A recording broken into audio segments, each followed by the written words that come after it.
Hi, Steve Gordon here, your friendly neighborhood Arcadia carpet repair expert. And if you found this video, it's probably because you're in the Arcadia area and you have some questions about carpet repair. So, whether it be for carpet stretching or patching or a dozen or so other topics that have to do with carpet repair, I think I'm going to go ahead and answer those questions for you. I'm pretty sure I know what those questions are. All the most frequently asked questions are the same questions I get all the time. Now, I'm not an actor, and I don't pretend to be an actor. I don't have a script here or in the second part of this video. So, that being said, if you have any additional questions and you need more information, just give me a call here at the office. I'll be happy to answer your questions. If I'm not here, one of my staff will be. And what else can I say? Life is good. We could take care of everything. If you'd like us to fix your carpet, just give us a call. And life is good. Enjoy the recording. Hi, Steve Gordon here, your friendly neighborhood carpet repair guy. And I promise you one thing, and that is I'm absolutely not an actor. So if you're looking for an actor to talk about carpet repair, you've come to the wrong place. But if you want to know about carpet repair, whether it be carpet stretching, patching, Berber carpet repair, commercial carpet repair, transitions between your carpet and a floor, maybe your stairs need repaired, a seam could need repaired, or a few other things, well, in that case, you have come to the right place because I'm going to talk to you about that. And I'm going to try to answer as many of your most frequently asked questions as possible. And before I get to that, I am going to talk to you a little bit about our guarantee, how to get an estimate, the bid, and a couple other details.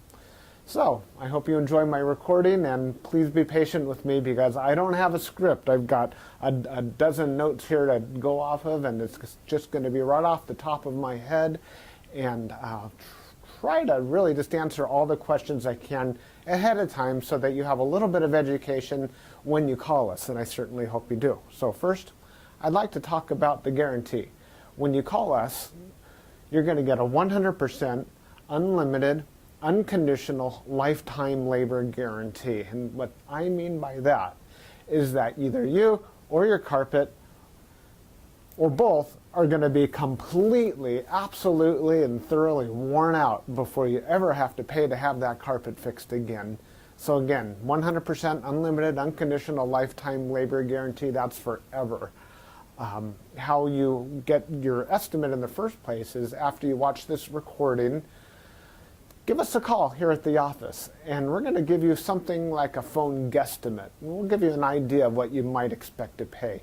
We might tell you something like between $150 and $300, or we might say between $200 and $400, or something like that. We're not going to know exactly, or even not even all that close, how much it's going to cost to have us fix your carpet for you. So if you feel like we're in the right sort of price range, then we're going to schedule an appointment to come on out and actually give you an absolutely free, no obligation bid. At that point, if you feel the bid is fair, and I'm sure you will because it's our business model to give you a fair price so that we could do the job right then and there all in one trip.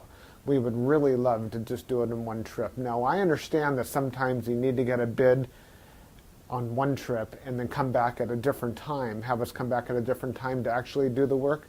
But by and large, it's normally best to just get it all done all in one trip, and that's how we'll give you the best price as well. After all, driving out to your place once is going to be less expensive for both of us than it would be to drive out to your place 2 or more times. Now, another thing about the absolutely free, no obligation bid is at that point, we're going to actually have an opportunity to see the work. We're going to see exactly what needs to be done because you see, when you call us on the phone, even though you think you've explained the situation thoroughly, it's very likely that either myself or one of my assistants here that helps me answer the phone won't really understand exactly what we're dealing with until we actually see it. And so that's why we really do want to come out and give you a bid in person.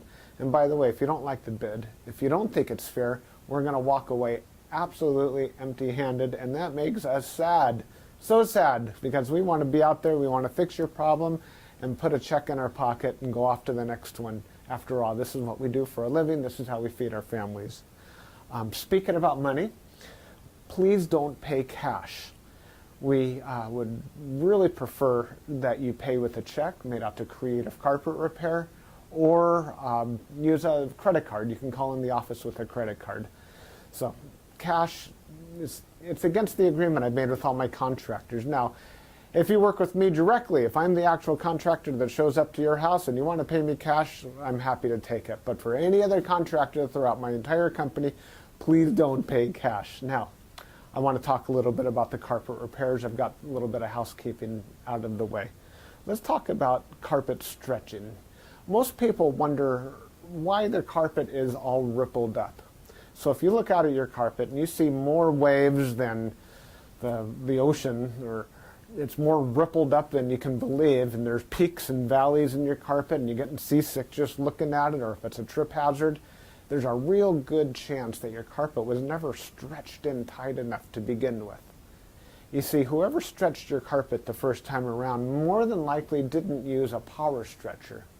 Now, what a power stretcher is a pole that it butts up against one wall on one side of the room, and this pole runs all the way across the room to a head that's on the other side. And when we push down on this handle, the carpet gets stretched, and it gets stretched so tight that we have no doubt at all that we're going to be able to live up to that unlimited, unconditional lifetime waiver guarantee. That carpet will never ripple up again. You have my absolute word of honor on that. And if I'm wrong, we'll do it again for no charge at all. When we stretch carpet in a room, it's always best to have the room completely empty. We can empty the furniture out of the room for you if that's what you need, but more often than not, the customer will want to get as much as possible out of the way. Now, don't strain yourself. Don't go moving a giant king-size bed or a dresser that weighs, more than 10 elephants. That's not cool. We have special tools. We have these sliders that we can put underneath the legs of the furniture. So even if your dresser weighs a couple hundred pounds and it's harder than heck to move, we get those sliders underneath there and we can move that stuff around if that's what we need to do. So don't strain yourself moving the furniture. Also, if you have a king-size bed and it's just completely unreasonable for whatever reason to move that bed, quite often we could stretch the carpet in that room without moving the bed.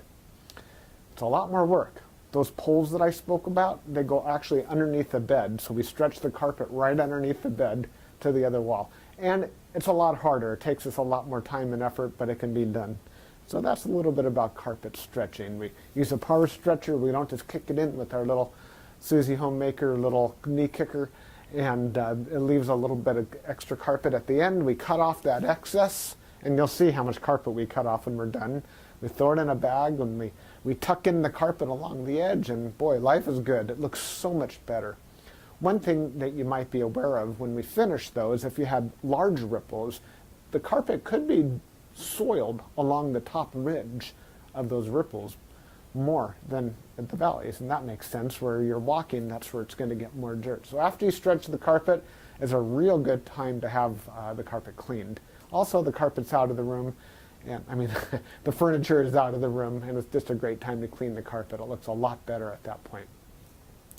Mind you, like I said, this is unscripted, so I'm just going to talk to you about carpet repair. Now let's talk about Berber carpet repair for a minute. Berber carpet repair has rows. Well, Berber carpet has rows.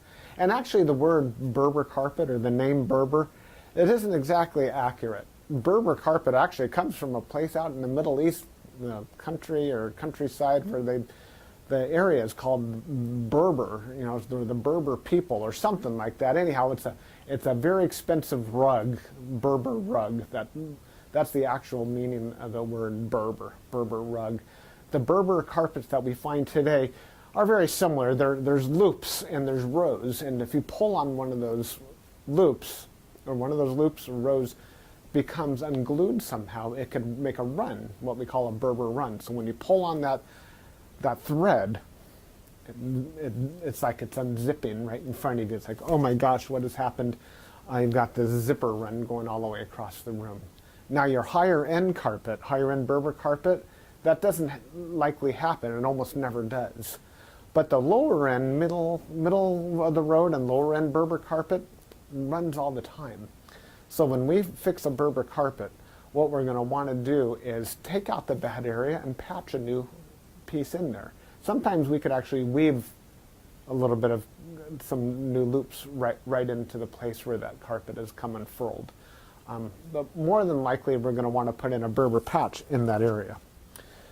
One reason that Berber comes apart at the seams is because the carpet was never sealed at the seams well enough to begin with. Your carpet installer that originally installed that carpet was supposed to use a latex sealer or even a glue gun or something to seal the edges of the carpet. Now, if they don't seal the edges of the carpet, that's one reason that Berber carpet is just going to unfurl like crazy. So when we put in a patch or fix a Berber carpet, that area gets sealed. Now, we give the unlimited, unconditional lifetime waiver guarantee on Berber carpet as well. But mind you, just because, let's say you have a 12-foot seam and we fix 3 feet of it, that's the part that we guarantee. The rest of the seam we're not going to touch. And you may have a problem with that in the future. And that's certainly not our business to cover something we've never actually worked on before. Now, after Berber carpet patching, I'll just talk about carpet patching in general. And this includes the Berber. When you call us to have your carpet patched, the first thing that we're going to ask you is if you have any extra carpet to do the patch with. If the answer is yes, well, we're golden. We're ready to do the job. If you say no, you don't have any extra carpet to do the patch with, we'll ask, well, can we take the carpet from a closet or maybe even from underneath a piece of furniture? Because what we can do is we could take a piece of carpet from a closet and patch it right into your damaged area. And it usually works out really well. Most people would rather have a piece of carpet missing out of their closet than have a terrible, nasty area in the middle of their room where they'll see it all the time. After all, inside the closet, you usually have that covered up with shoes and old photographs and baseball bats and everything you've ever collected in your life. More about carpet patching is if you don't have the carpet to do the patch, there's really nothing I can do to help you. So you're going to need to find that carpet to do the patch with before you bother having us come out there, because if we don't have the carpet to do the patch, we're stuck. Our hands are really tied. There's nothing we can do. Now, you're probably wondering how the patch is going to look when we're finished. It's real hard to say, especially in a recording like this. So just between you and me and a million of our closest friends here watching this recording through time, that patch is likely to be visible. You see, if you take a piece of carpet that's never been walked on, it's never been soiled, it's never seen the light from the window coming in so it hasn't faded out, and you take that brand new looking type of carpet or piece of carpet and patch it in to an area that has been worn, it has been soiled, it has been faded out by the sunlight, well, certainly you're going to see the difference between the new carpet and the older carpet because it's patched right in the middle there. Certainly it's going to look a lot better than the situation you probably have right now, but patches are visible. Another reason a patch might be visible would be because, well, thick carpet, thick nap or plush carpet hides the seams quite well. Short nap carpet, like a Berber carpet, for example, or any of the commercial type carpets, they're very short nap. They show the seams far more. Another thing is that the rows have something to do with it. When we cut a carpet in the same direction as the row of the carpet, well, those seams are by and large less visible than the seams that we cut that cross the rows. When we cross the row, well, it's unavoidable to do that if that's what we have to do to make a patch. And those seams stand out a little bit more than the ones that go along with the rows. So carpet patching, that's what we specialize in. We could absolutely do that for you.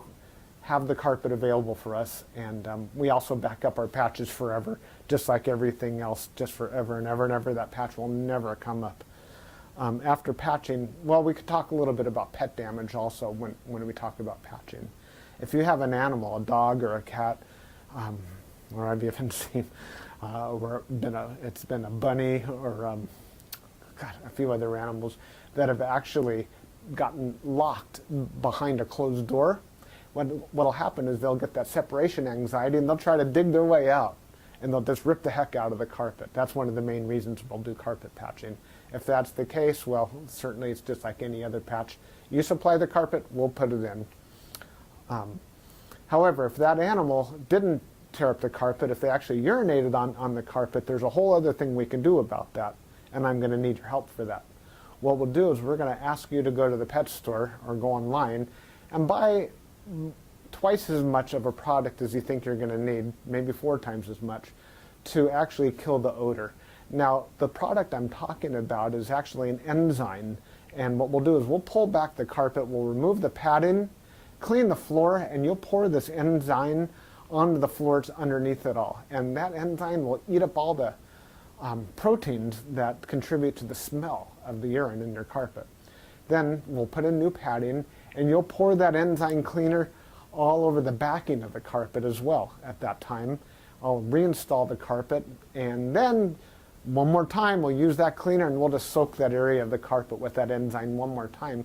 And that's likely to kill the scent altogether. That smell should be completely gone. If not, it's probably because your animal found another place that you don't even know about, and I'm sorry about that. There's nothing we could do about your animal.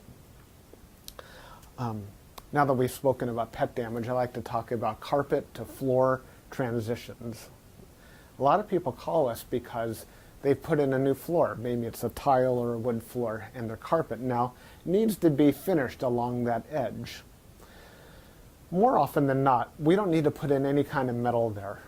There's a lot of different types of situations where you do want a metal. If you have an apartment building and you want the carpet to last a long time, between the carpet and, say, for example, a linoleum floor, we could put some metal there. There are flat metals. They're the type of metals that they're called, I've called them beat-down metals before. I'm not sure exactly what they're called. Beat-down metals, they're golden, they're silver, and the carpet goes right in there and it gets hammered down, gives a nice clean edge, and it protects the edge of the carpet for a very long time. But if you're like most homeowners, that's not why you're calling us for a transition. You're calling for the transition because you just put in a nice marble or travertine floor, maybe a wood floor. And so what we'll do with that is we're going to pull back the carpet and put in a new tack strip right up alongside that floor. Now that floor is going to be holding the place as if it were a wall. So here's your floor, here's your tack strip right in front of it. We're going to pull the carpet over that tack strip and tuck it in right there. So all you're going to see is a nice smooth transition between the carpet and the floor. Now, many times when you put in a new floor, it's important to put in some work into the subfloor underneath, and that might include using hardy backer or some other type of material that raises the floor up even higher than it would have been. So let's just say, for example, you've got a 1/2 inch new tile and another 1/4 inch of underneath there of a hardy backer, or it could even be more. It could be 3/4 of an inch altogether, or even more, that is higher than the carpet. That's extreme. It's usually not that high, but let's just say it is. If we just bring the carpet up and end it right there, well, you're going to stub your toe against that thing. You're going to be cursing to holy high heaven every time you do that. It's just not fun at all. Trust me, it's not.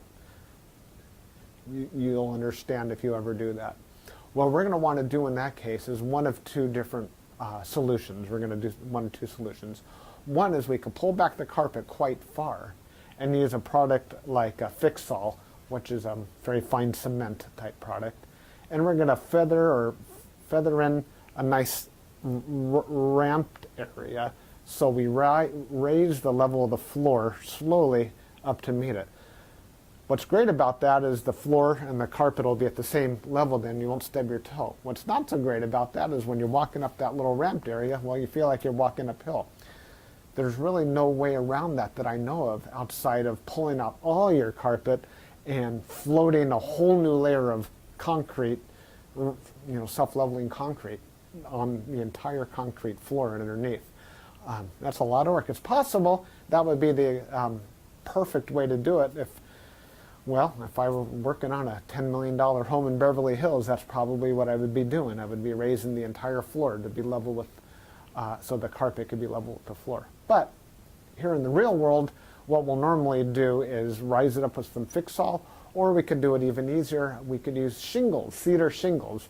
Cedar shingles are about that long, and that makes a nice little ramp up. And it normally works just beautifully. It's quick, it's easy, we can get it all done in one trip. So we're going to raise the level of the carpet right up to the level of the floor, and you're just going to be happy as can be about that.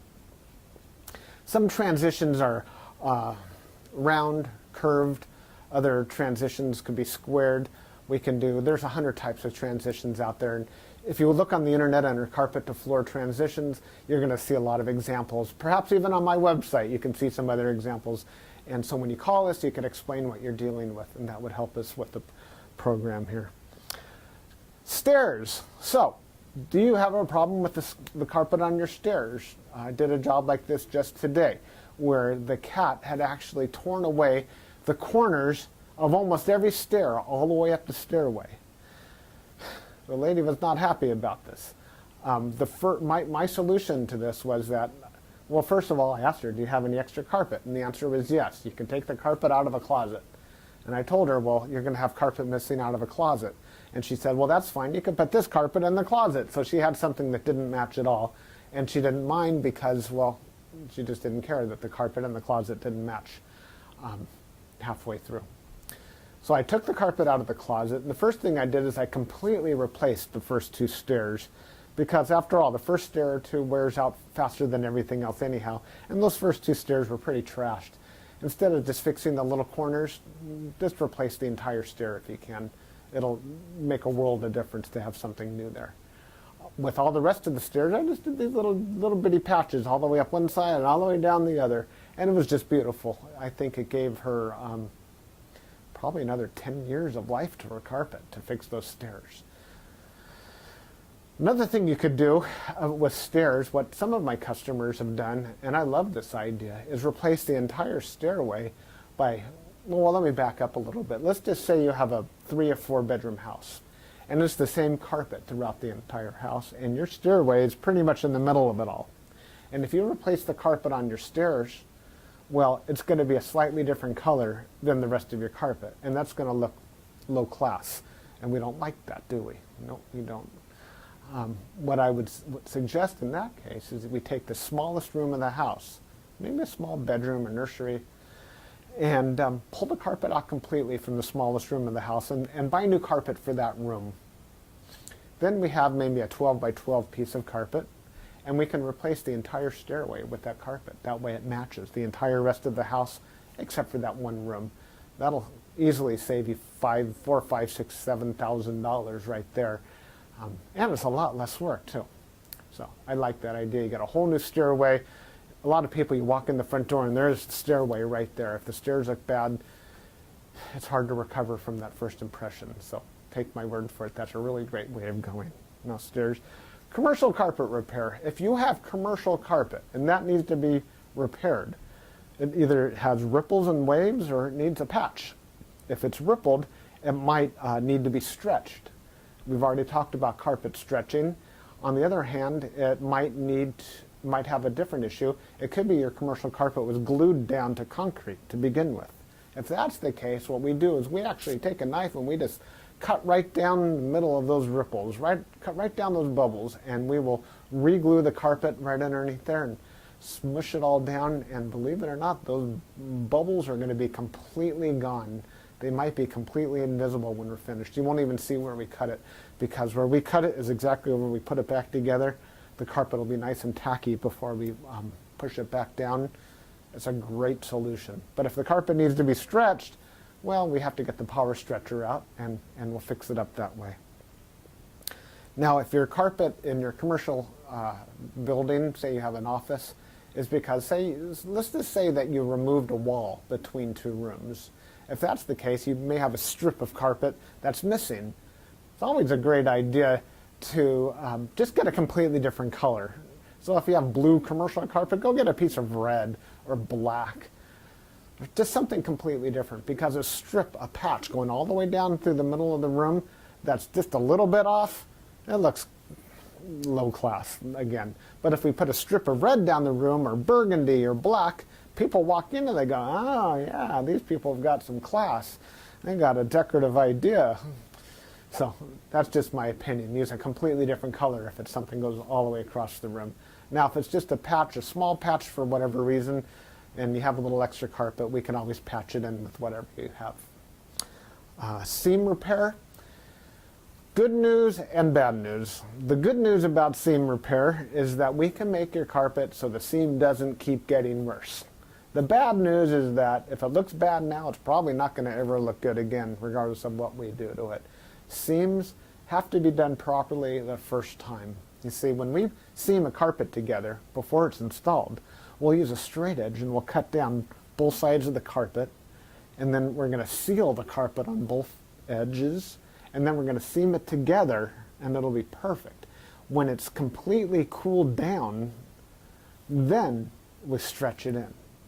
If we go back and try to open up the seam and cut that carpet off and try to bring it together, the chances of it ever looking better are right around 0. So I'm sorry to tell you that your seam repair, we can make it possibly look a little bit better. We can make it stop getting worse. We can make it not be a trip hazard any longer. But don't have your expectations too high when it comes to seam repair. The last thing I want to talk about is flood damage.